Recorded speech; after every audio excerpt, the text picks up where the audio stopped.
Rádio 9 de Julho passa a apresentar o programa Tocando em Frente. Tocando em Frente. Tocando em Frente. Penso que cumprir a vida seja simplesmente compreender a marcha e ir tocando em frente.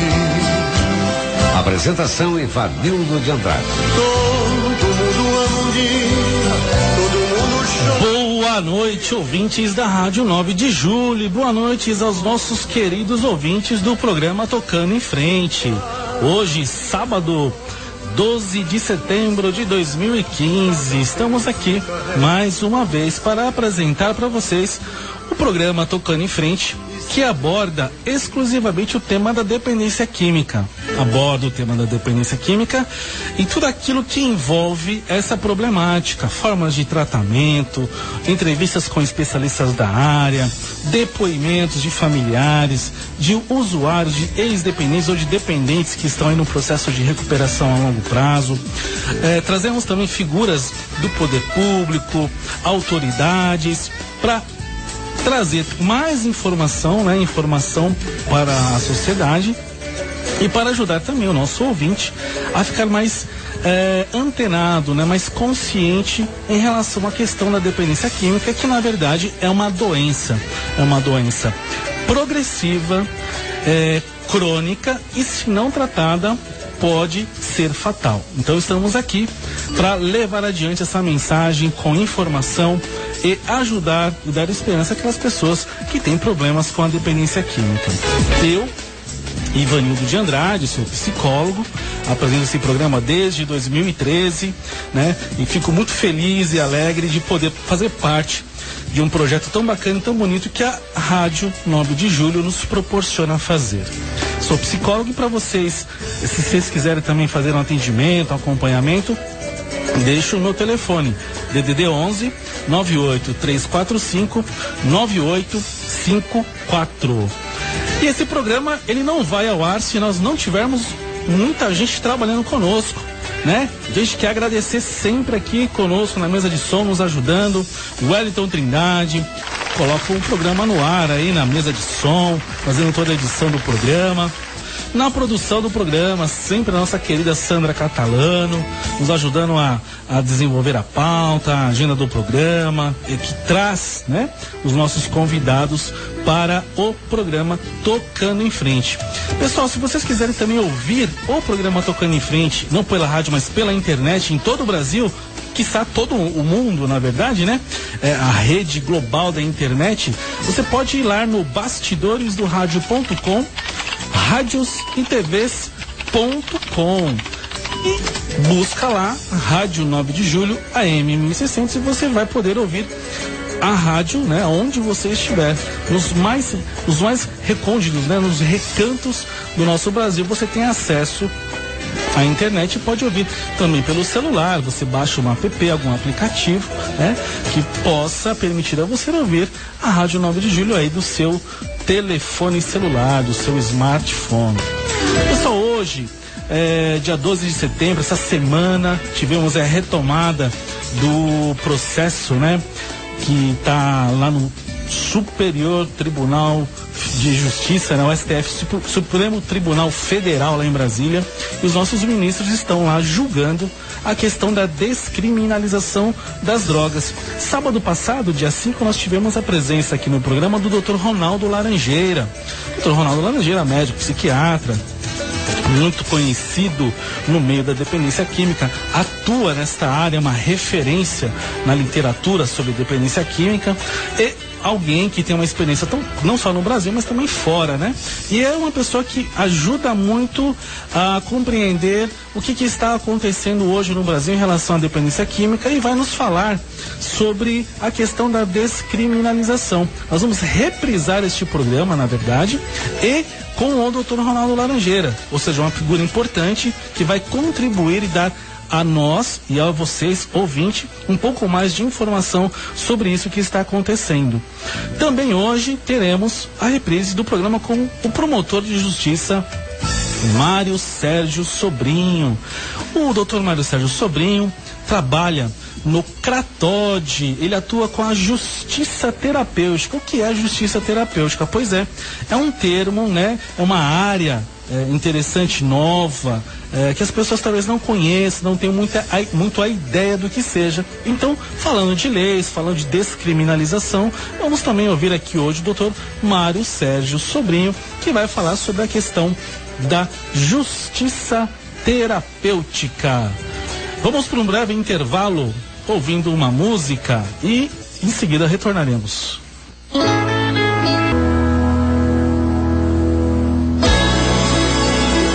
Rádio Amor. 9 de julho.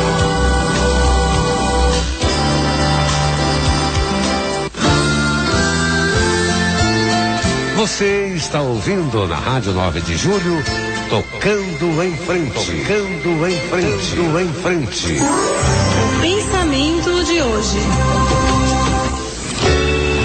Ninguém faz bem o que faz contra a vontade, mesmo que seja bom o que faz.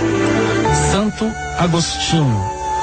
Ninguém faz bem o que faz contra a vontade, mesmo que seja bom o que faz. Muitas vezes percebemos as pessoas realizando atividades, trabalhando, e não são felizes. Muitas vezes não se realizam naquilo que estão fazendo, porque, de certa forma, o que gostaria de fazer não é aquilo ao que é, às vezes, obrigado a fazer, ou é uma questão de necessidade. Então, a importância de encontrarmos em nossas vidas aquilo que nos planifique, que nos deixe satisfeitos. Por isso que é importante, às vezes, saindo um pouco da nossa rotina, encontrar algum serviço, alguma atividade voluntária, né? Que possa nos trazer um pouco de prazer, este prazer tão bacana de que conseguimos experimentar quando podemos ajudar ao outro.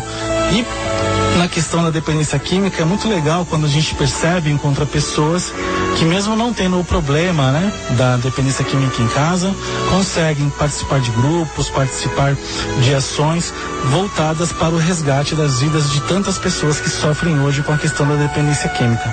Pense nisso. O que você pode buscar fazer hoje na sua vida para te trazer um pouco mais de paz, de tranquilidade e de prazer? Você está ouvindo na Rádio 9 de Julho, Tocando em Frente. Tocando em Frente. Hoje o programa Tocando em Frente Família com Amor Exigente. E teremos agora, inicialmente, a participação muito especial de uma pessoa muito importante no meio da dependência química, na área de dependência química, que é o professor Dr. Ronaldo Laranjeira, médico formado pela Escola Paulista de Medicina, né?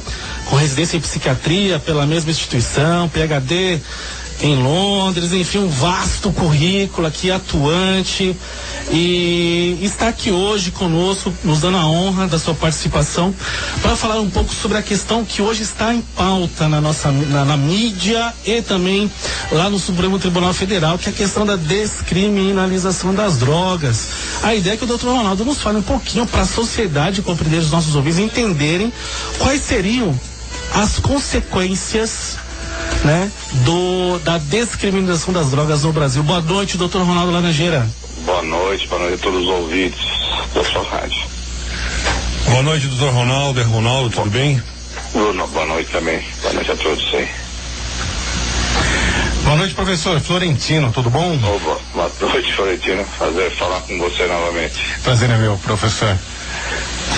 Doutor Ronaldo, e com relação a essa questão, né, da descriminalização desse processo que está lá em julgamento no Supremo Tribunal Federal, como é que a sociedade pode interpretar, ou como o senhor interpreta isso, que consequências a sociedade pode ter se esse processo, esse julgamento falar que é inconstitucional o artigo 28 da Lei de Drogas? Olha, na realidade, a sociedade já está vivendo, né, as consequências de uma falta de política na área de drogas. Ano após ano, principalmente nos últimos 20 anos, a gente tem visto o aumento do consumo de várias drogas e vendo uma geração de brasileiros tendo consequências terríveis, né? Não só os jovens, mas as suas famílias, né? Então nós já estamos vendo isso por uma atitude, né, governamental, né, de falta de empenho, de falta de política, né? Então, não contente com isso, existe um grupo de pessoas que defendem a legalização, que levaram essa ação até o Supremo Tribunal Federal, achando que se você descriminalizar mais ainda, né, se você afrouxar ainda mais as leis, né, porque é importante que se diga hoje, o usuário, ele não é preso. O usuário, no máximo das consequências, ele vai ser levado e pagar uma multa. Essa é a máxima de consequência do usuário, né? Quem são presos e acabam indo, obviamente, para a prisão são os traficantes, né? E nós aumentamos muito os traficantes, né? A rede de tráfico no Brasil, ela ficou muito grande, de norte a sul, de leste a oeste, grandes cidades, pequenas cidades. Nós temos uma praga nacional que só cresce, né? Do meu modo de ver, se o Supremo Tribunal Federal falar que as pessoas têm o direito de portar, transportar as drogas, né? Que isso que é o significado dessa ação de constitucionalidade no Supremo, mas mais importante que isso, do meu modo de ver, que você poderia produzir, né, várias drogas que para consumo próprio, que isso não seria crime, seria um direito individual de você produzir e transportar e até usar as drogas. Eu acho que isso só vai alimentar ainda mais, vai facilitar ainda mais esse mercado de drogas que existe no Brasil. Então, que na realidade, o que nós vamos ver vai ser uma facilitação ainda maior do pequeno traficante, né? O usuário vai continuar com a vida trágica que a dependência química traz sobre ele e sobre a sua família, né? Eu acho que a condição vai ficar mais fácil para o usuário comprar. E é importante ressaltar que não é só a maconha, nós não estamos falando só da maconha, estamos falando de todas as drogas. Então, por exemplo, você não vai não poder prender ninguém na Cracolândia, porque as pessoas vão estar portando uma quantidade de droga que o Supremo Tribunal Federal está autorizando. Você não vai poder fazer nada para as pessoas que plantarem pés de maconha no seu apartamento, por exemplo. Isso vai ser legalizado, você vai poder plantar no seu sítio.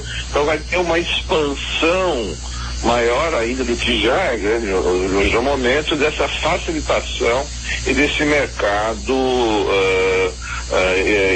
ilícito no Brasil. Então o Supremo Tribunal Federal está nas mãos uma questão muito grande, muito importante para todos nós, e que eu tenho certeza, se essa questão fosse para o Congresso Nacional, que é o local que representa a sociedade brasileira, né?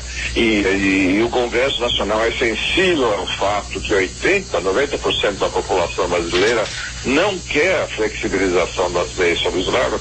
Eu tenho certeza que o Congresso jamais aprovaria uma aventura como essa. E por que o senhor acha que está... Por que o senhor acha que está no Supremo e não no Congresso? Olha, essa foi uma estratégia claramente das pessoas, desse lobby. Existe um lobby da legalização das drogas no Brasil, não tenha dúvida disso.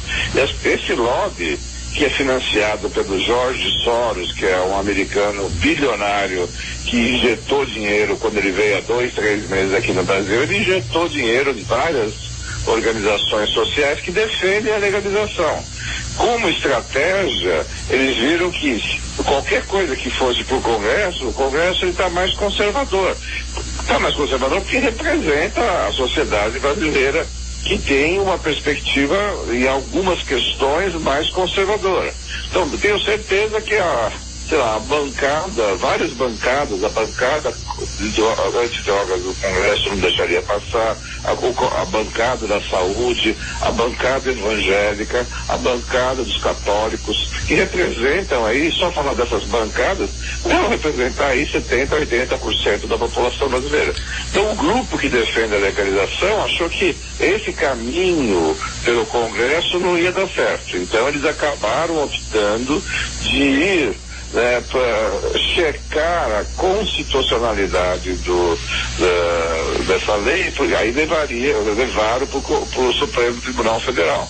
Foi uma mudança de estratégia política de quem defende a legalização, puramente, é um jogo político. Eu acho que, infelizmente, o Supremo Tribunal Federal tem que optar, ele tem que opinar agora que a questão da constitucionalidade foi provocada pelos defensores públicos de Diadema. Que eles estavam defendendo uma pessoa, e aí que é um absurdo que a população tem que saber, é uma pessoa que estava presa há mais de 10 anos por outros tipos de crime, que não crimes relacionados à droga, e os defensores públicos querem defender o direito dessa pessoa de consumir maconha dentro da prisão. E o doutor Ronaldo, o mais absurdo de tudo isso, ele foi pego com 3 gramas de cocaína dentro da cela, ele foi preso por problemas de roubo de carro e tal, e hoje ele nem faz mais uso da maconha, ele disse que na época usava para dormir, né? Quer dizer, é uma coisa tão incoerente tudo isso. Então, porque é isso que se passou ontem na prisão, onde dezenas, centenas de presas aqui no presídio feminino estavam usando cocaína, maconha, álcool. De alguma forma a Defensoria Pública está defendendo isso. Se a lei vingar, porque vamos ter que levar cerveja para os presos, nada vai ser tudo vai ser permitido, né? Se você permitir que você possa portar, e não é crime portar, então qualquer lugar, né? Na escola dos seus filhos, porque não tem uma lei proibindo especificamente que você possa portar drogas dentro da escola, não tem lei. Então, por um período, nós vamos ter essa situação, se o Congresso, o Tribunal Federal aprovar isso, que qualquer pessoa vai poder entrar com drogas numa escola, vai poder entrar com drogas dentro de um avião. E eu repito, não é só maconha, não, qualquer droga. A lei ela não é específica sobre nenhuma droga.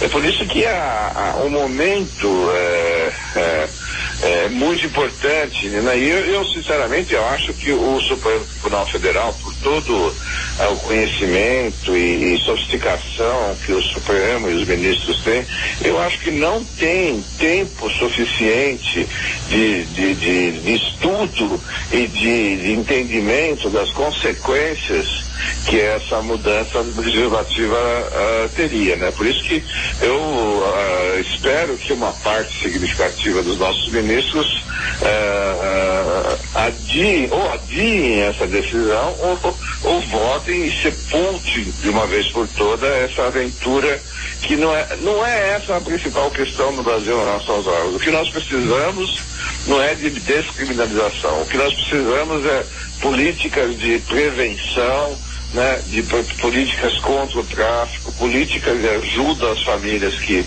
têm o problema. Nós precisamos de políticas baseadas em evidências, precisamos de investimento na prevenção e até as pessoas que precisam de tratamento. Essa que é a questão que nós deveríamos estar debatendo e não, infelizmente, estar debatendo esse risco maior que nós temos do Supremo fazer uma má decisão que vai comprometer a próxima geração de brasileiros e suas famílias, né?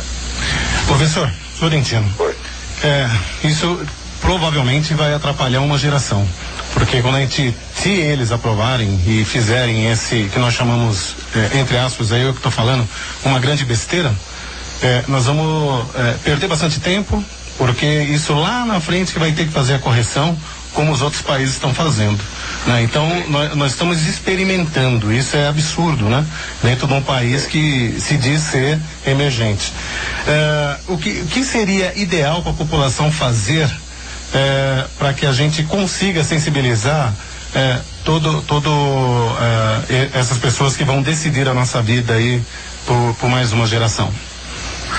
Olha, algumas coisas já estão sendo feitas, né? E eu acho que tem sido bom. Eu tive a oportunidade de ir 2 vezes ao Supremo Tribunal Federal e ver que o Congresso Nacional, uma parte substancial dos congressistas, já estão visitando os ministros e expressando uma vontade forte de oposição a que mude dessa forma a lei, né? Eu acho que essa mobilização política, né, especialmente o deputado federal Osmar Terra, do Rio Grande do Sul, ele tem sido uma liderança, não só ele, né? Acho que ele às vezes eles dominar um político e esquecer todas as outras pessoas que eu sei que foram até ao Supremo Tribunal Federal falar com os ministros. Então existe realmente uma ação política forte sendo feita, né? Agora, eu acho que algumas organizações como o Amor Exigente, eles estão se articulando,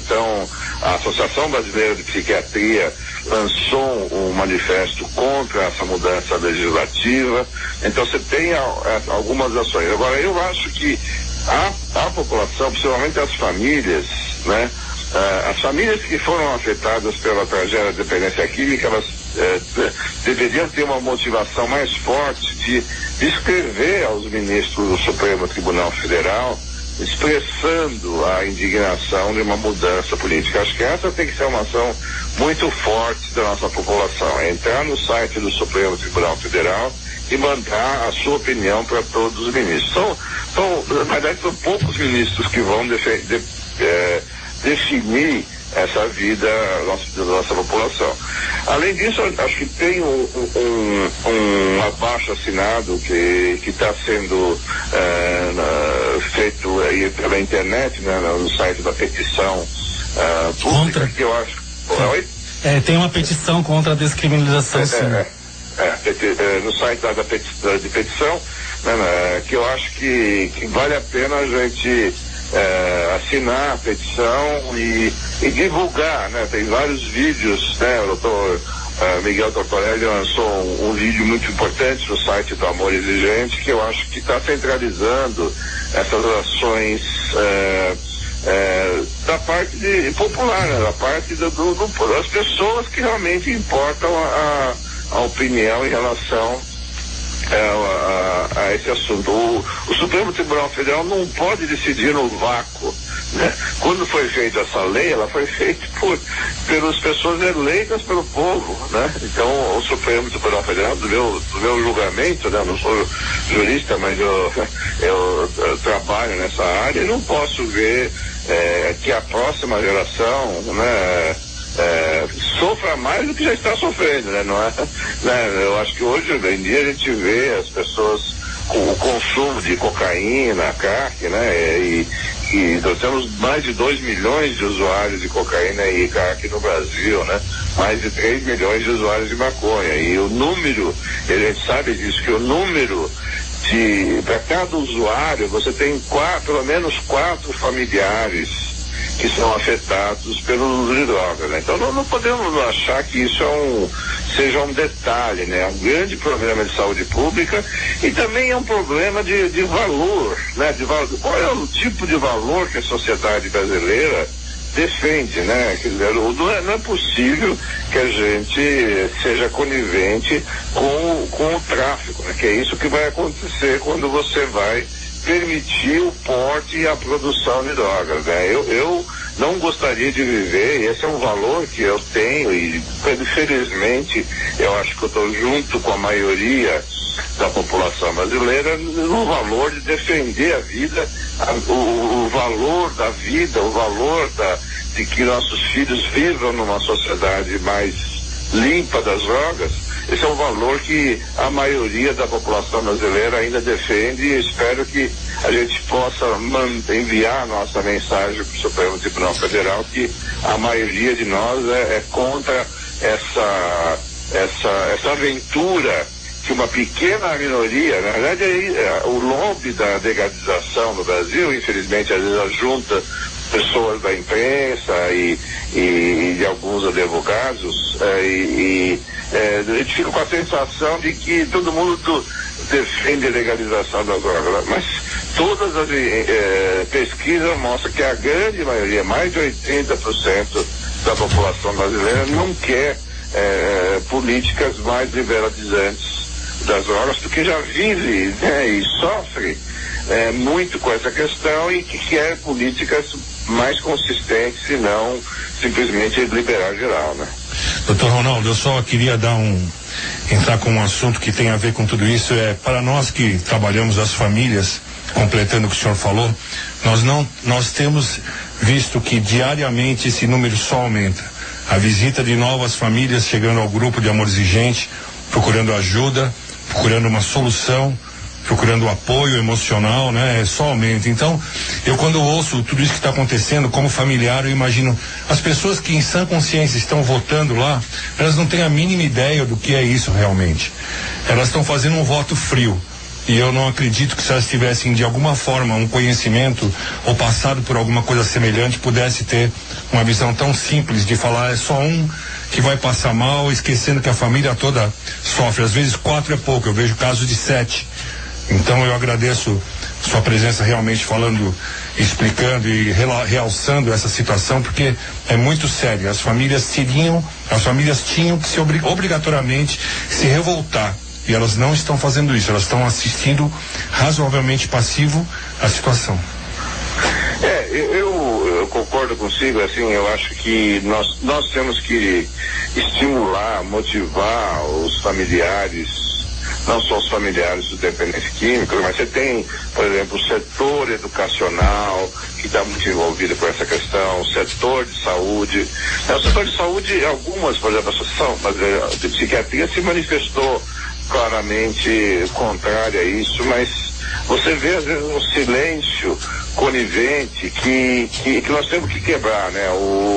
Que seja o Supremo Tribunal Federal, mas até mesmo o próprio Congresso Nacional tem que sentir, né, mais fortemente que nós não somos, né, passivos em relação a isso. Senão, esse lobby da legalização, desculpe insistir nesse assunto, mas acho que isso é importante, é um lobby que tem muito dinheiro.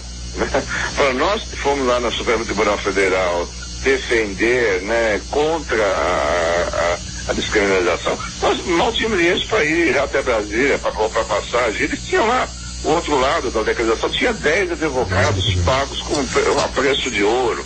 Você vê que os interesses econômicos já estão se manifestando veementemente, né?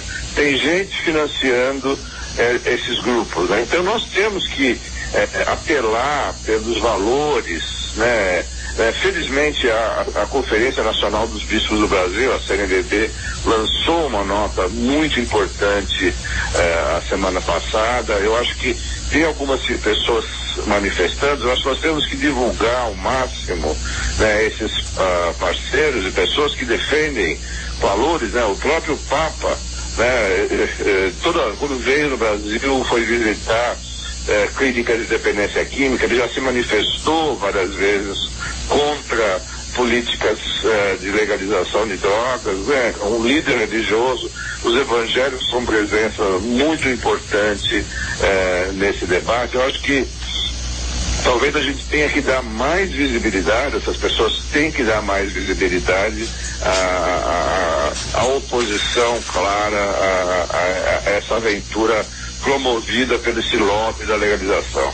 Doutor Ronaldo, nós agradecemos imensamente a sua participação. Aqui é o Ivanildo, psicólogo. A gente também colocou ali no site da Uniad uma nota de repúdio, né? Essa questão do processo de descriminalização lá no Supremo. Estamos divulgando aqui também, já colocamos aqui disponível no Facebook do programa a petição contra a descriminalização das drogas, o vídeo do senhor Miguel Tortorelli. Estamos aqui atuando da melhor forma possível para poder conseguir ampliar ainda mais a questão da voz às pessoas que são contra, né? Inclusive também a própria CNBB, né? Lançou uma nota e a Rádio 9 de Julho também está até aqui na mesa aqui, tomar conhecimento desse conteúdo, posição oficial desta emissora, Padre José Renato. Então, existem muitas, o que o senhor falou é verdade, né? A maioria é contra. Então a minoria não pode, em hipótese alguma, ganhar, mas infelizmente tem uma grana, um dinheiro Jorge Soros, né? Não é brincadeira, né? Então acho que é importante isso que você falou, né? Tem muita coisa além que muitas pessoas, a própria sociedade e os nossos ouvintes não estão cientes, né, doutor? Por isso que a mídia que seja independente, que tenha valores, né? Como a Rádio 9 de Julho tem a tradição, né? Nessa área, a gente tem que expandir ao máximo a nossa divulgação, né? E as pessoas que estão nos ouvindo sentir a responsabilidade de comprar essa briga junto com a gente, porque essa briga nós estamos tentando garantir o direito dos nossos filhos, netos, de viverem numa sociedade mais limpa das drogas, né? Eu acho que a pessoa que é avô, que é tio, que é pai, né? Tem que saber, não podemos ficar reféns, né? Desses grupos radicais, né? Que pode ter alguns porta-vozes que tenham credibilidade, né? Como o próprio Fernando Henrique Cardoso, desculpe nomeá-lo, mas infelizmente a gente tem que nomear, e algumas pessoas que têm credibilidade, mas no fundo trata-se de um grupo de extremistas e que querem resolver um problema complexo, né? De uma forma simples, simplesmente descriminalizando o porte e a produção das drogas. Não vai ser assim que nós vamos. Os países que fizeram isso se deram mal e estão voltando atrás. Todos os países que tiveram políticas de facilitar o acesso à droga estão dando um passo atrás, né? E eu acho que isso é importante. Eu não vou precisar repetir, né? E perder, expor, né? Fazer como se fosse uma experiência com a geração dos meus filhos, dos meus netos, para depois. O Brasil é lento nas respostas, né? Não vou esperar 20 anos para pegar essas consequências negativas. Então o momento de agir é agora, né? E quanto mais a gente conseguir expressar a nossa opinião de indignação em relação a esse voto, melhor, né? Professor Ronaldo, queremos agradecer a participação do senhor no programa Tocando em Frente. É um programa que só fala de dependência química, então desde já queremos disponibilizar o espaço para o senhor. Fique à vontade, quando tiver alguma coisa interessante, importante, por favor, nos contate.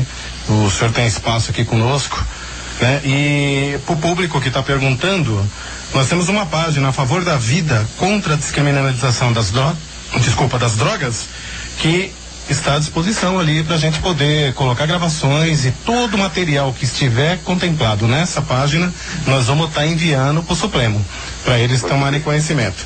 E também abrimos uma página da Liga da Prevenção, onde nós estamos juntando todos os prevencionistas do estado para a gente poder manter todo mundo unido e compartilhar também algumas atividades e ações importantes com impacto, porque já se preparando para o futuro.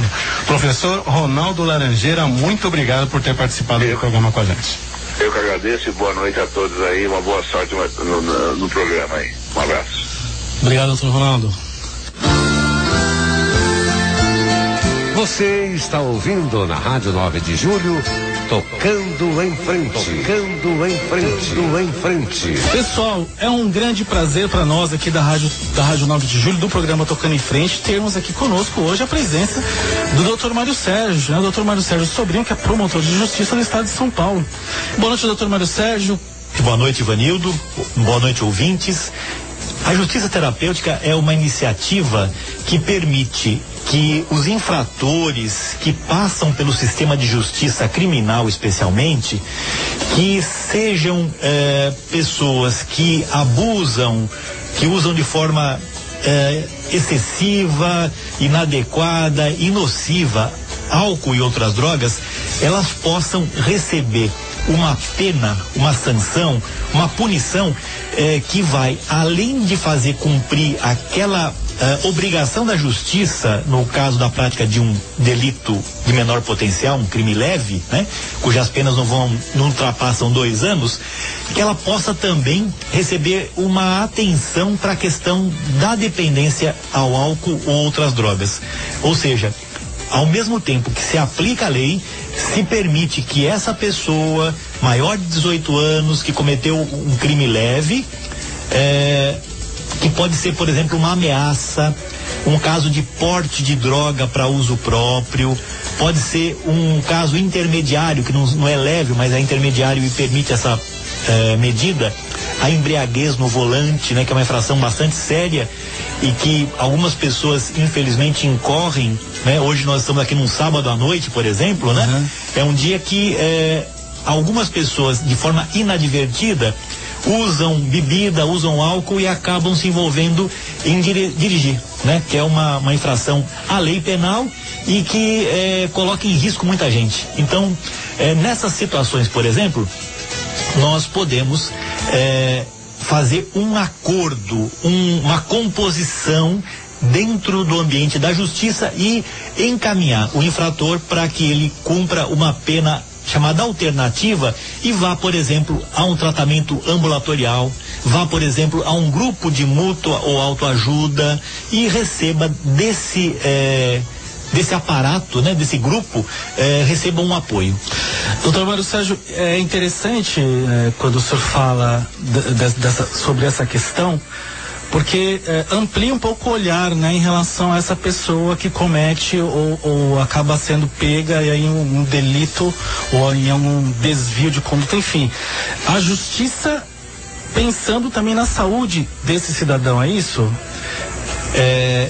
Nós procuramos pensar, Ivanildo, de maneira ampla, não é? Ampla. Somente você aplicar, por exemplo, para esses delitos, uma pena simbólica, que é uma pena de multa, ou uma pena de prestação de serviço comunitário, que é uma pena muito válida, mas para o indivíduo que é dependente de drogas, dependente de álcool, ou que está usando abusivamente e que está sendo prejudicado por esse uso, muitas vezes ele vai receber essa pena que eu falei para você com caráter mais simbólico, uma pena de multa. Algumas pessoas falam nas chamadas cestas básicas, né? Que isso está sendo é possível se aplicar, mas que não vai chegar a olhar, como você falou, para o lado da saúde dele, para o lado da adicção dele, para o lado do problema que ele tem com as substâncias. Então, a justiça terapêutica busca esse olhar. Dependência química, nós sabemos que é uma doença complexa e que tem várias causas e vários mecanismos de atenção, e quando a pessoa passa pelo sistema de justiça, ela é uma pessoa como qualquer um de nós, que passa por uma escola, que passa por um posto de saúde, que passa por uma delegacia de polícia, que passa por um cartório eleitoral. Esse indivíduo bateu na justiça, ele foi encaminhado pela polícia à justiça, e esse indivíduo, essa pessoa, precisa ser olhada no aspecto dele de saúde também, que ele tem esse problema da dependência às drogas. Ouvindo o senhor falar, a gente percebe então da importância, né, da gente olhar essa pessoa que comete algum delito, que sofre algum acidente, as causas. Então, quais seriam os principais objetivos da justiça terapêutica? Eu vejo a justiça terapêutica como um mecanismo de iniciar no infrator que é dependente de álcool ou de outras drogas, que chega até a justiça, iniciar um processo de reflexão, Ivanildo. Ele vai refletir, ele vai pensar um pouquinho acerca daquilo que ele fez, acerca do comportamento que ele tomou, acerca do delito que ele praticou, e especialmente vai ter a oportunidade de verificar quanto nocivo está sendo o uso do álcool para ele, quanto nocivo está sendo o uso das drogas para ele, quanta dificuldade que isso tudo trouxe, e a oportunidade que ele está tendo ali de encontrar para ele um momento de pensar sobre isso e buscar um apoio, né? O apoio existe, a sociedade está presente para apoiá-lo, mas nós precisamos fazer com que haja essa junção, né, dos serviços que a sociedade oferece de saúde, comunitários, terapêuticos, a pessoa que está ali frente ao promotor de justiça, frente ao juiz, frente ao advogado. Porque se a justiça não tem na rede pública, se ela não tem junto com ela uma rede de apoio que possa ajudá-los nesse processo, na condução, né, desse processo com esse dependente, gera um problema maior ainda, né? Porque tenta-se uma coisa que na verdade ali na frente, na prática, não vai acontecer. Exato. A sua pergunta, a afirmação é importante, Ivanildo, porque nós notamos que a justiça não irá tratar essa pessoa. Então não é papel do juiz, do promotor, do advogado cuidar desse cidadão que passou pelo sistema de justiça. Mas a justiça tem a possibilidade de encaminhar e acompanhar. Então a Promotoria de Justiça do Foro de Santana, que fica aqui na Zona Norte, na cidade de São Paulo, tem assim o privilégio de contar com promotores de justiça, com funcionários que se aproximaram da comunidade. Então nós tivemos a grande parceria do Ambulatório Médico de Especialidades da Vila Maria, o AME da Vila Maria, que fica ali na Avenida Guilherme Cottin, que é um ambulatório de saúde do estado de São Paulo, público, para atenção a casos de dependência química e de abuso de álcool e outras drogas. Nós tivemos assim um apoio muito importante, e desde os primeiros dias que nós instalamos nosso tipo de atendimento da justiça terapêutica, de grupos da comunidade: Amor Exigente, Alcoólicos Anônimos, Narcóticos Anônimos, Associação Antialcoólica do Estado de São Paulo, Naranon e Alanon. São todos nossos parceiros que contribuem, nos auxiliando, fazendo a recepção de pessoas encaminhadas pelo juiz, pelo promotor, pelos advogados, para que essas pessoas busquem ou no ambulatório médico de especialidades da Vila Maria, ou nas reuniões dos grupos de mutua ajuda, busquem a atenção que elas precisam. Então, o senhor está dizendo assim, que às vezes, nesse caso da justiça terapêutica, o paciente que tem um problema de saúde, a porta de entrada dele não está sendo a saúde, está sendo a justiça primeiro. Olha, Ivanildo, você com a sua experiência de psicólogo e o seu contato com a dependência química, você certamente, como nós, também nota que alguns dependentes químicos demoram muito para encontrar um caminho de ajuda.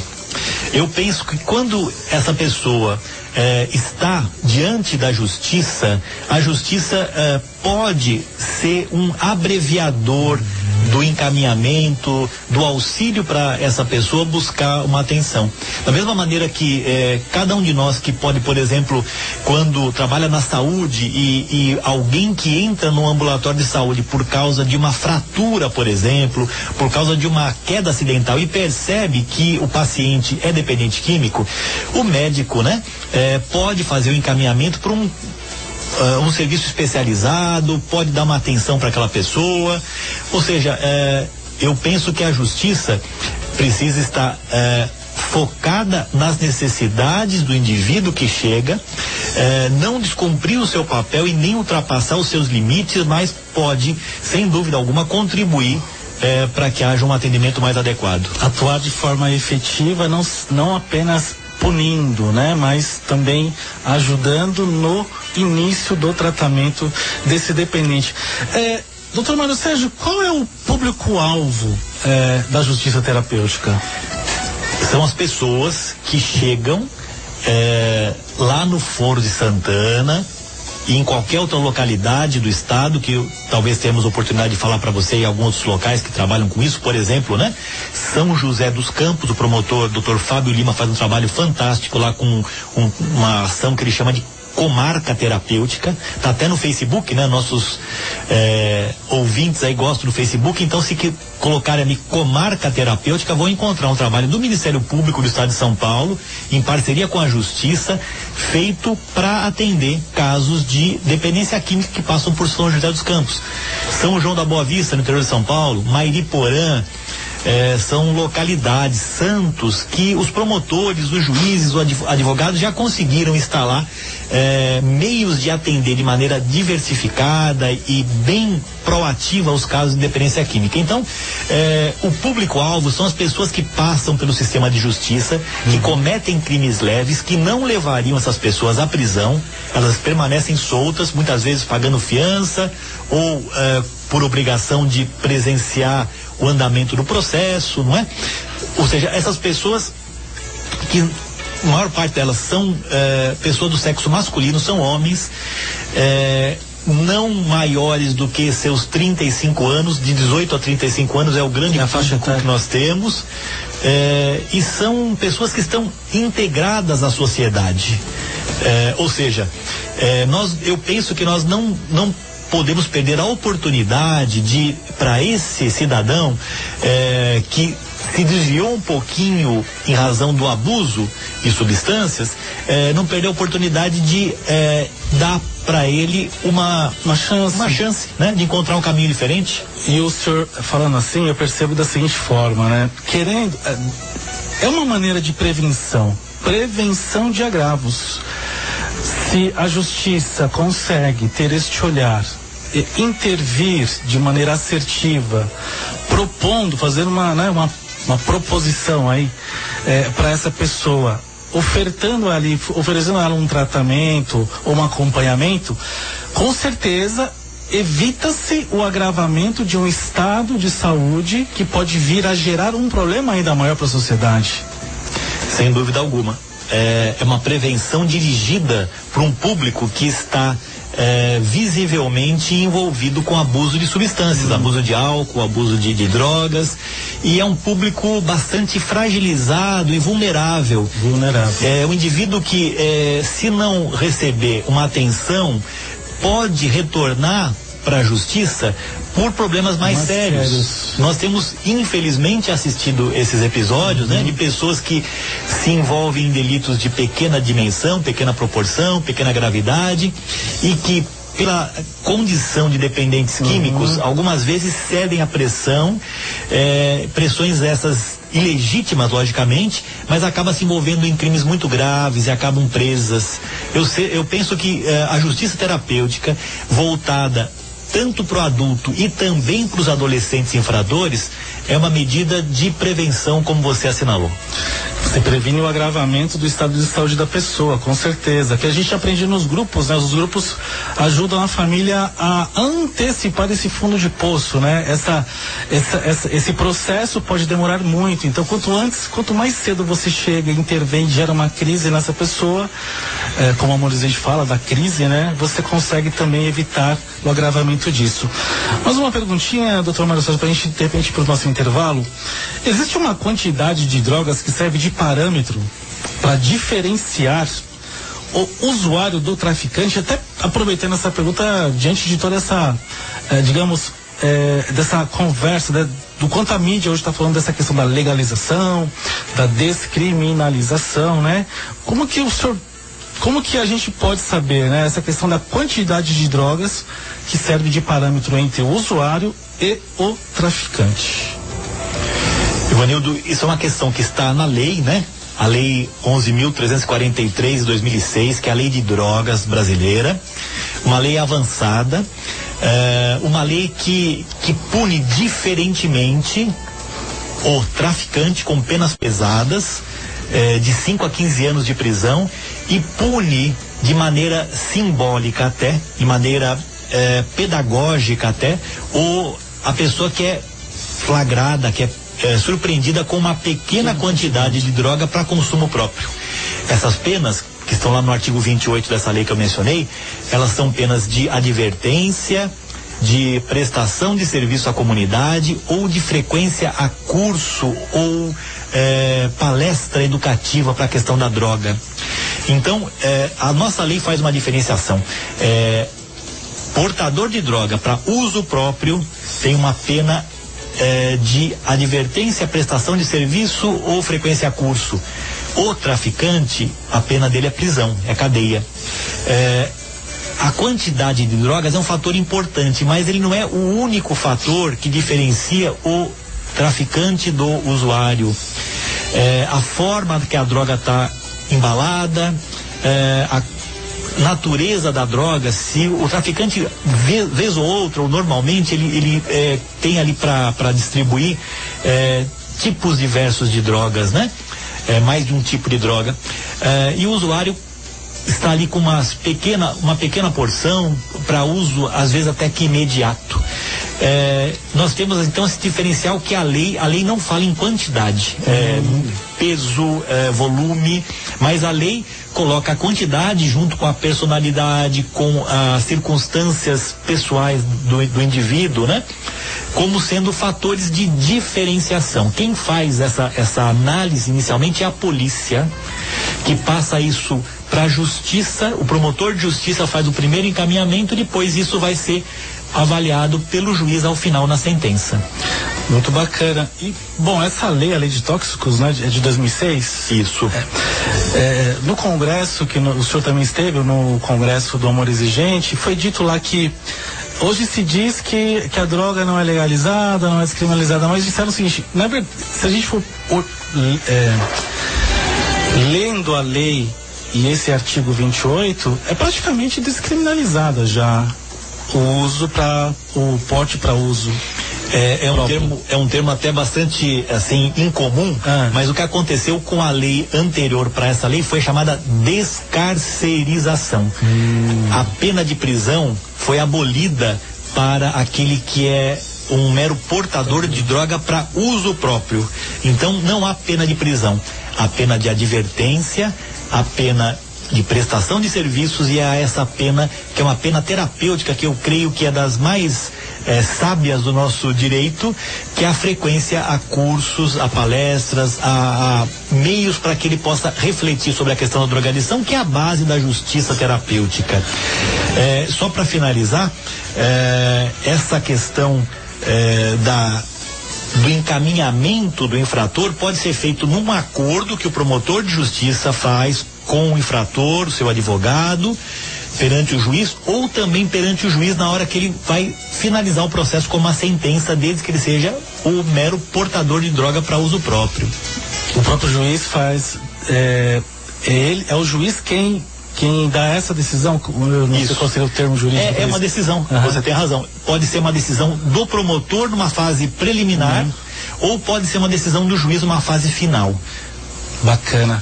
Gente, está muito interessante a conversa aqui com o Dr. Mário Sérgio. Acho que é importante a gente saber essa questão dessa lei que existe, a Lei 11.343, artigo 28, que, de certa forma, não pune com prisão a pessoa que faz o uso, tem um porte de drogas, mas para uso próprio, né? Porque dizem que não, vai para cá. Não vai. Tem todo esse processo educativo, de orientação. É importante a gente saber disso para não cairmos nessa fala de que quem usa droga vai para cadeia. Não é verdade. Tocando em frente, tocando em frente, tocando em frente. É isso aí. Que programa bacana, né? Ouvindo aí o Dr. Ronaldo, o Laranjeira, o Dr. Mário Sérgio Sobrinho, sobre a questão da descriminalização, sobre a questão das leis, da justiça terapêutica. Mais um programa esclarecedor que nos ajudou a compreender um pouquinho mais sobre isto que está acontecendo hoje na sociedade, no Brasil, e que é de extrema importância para a família e para a sociedade brasileira. Deixo aqui um grande abraço a todos os nossos ouvintes, de todos os lugares do Brasil, de todas as cidades do Brasil. Um beijo aí, um abraço a todos os participantes do Amor Exigente, dos grupos GNA, AA, todas as pessoas envolvidas com esse trabalho e que querem promover uma vida melhor para muitas pessoas que ainda se encontram perdidas, doentes, adoecidas, sem acompanhamento, sem esperança, sem apoio. O programa Tocando em Frente está aqui para isso, para poder ajudar, levar informação e esperança a todos que ainda estão sofrendo com o problema e não encontraram uma maneira, uma forma de superá-lo. Ok? Fique agora com o programa Cidadania e Meio Ambiente, com a jornalista Cleide Barbosa. E em seguida, com o programa Caravela do Fado, com o padre Armênio Nogueira. Até sábado que vem, uma excelente noite para vocês. E juntos, somos mais fortes. É preciso amor para poder pulsar, é preciso paz para poder sorrir, é preciso chuva para florir. A Rádio 9 de Julho apresentou o programa Tocando em Frente, tocando em frente, tocando em frente. penso que cumprir a vida seja simplesmente compreender, amar, ir tocando em frente. Apresentação Ivanildo de Andrade.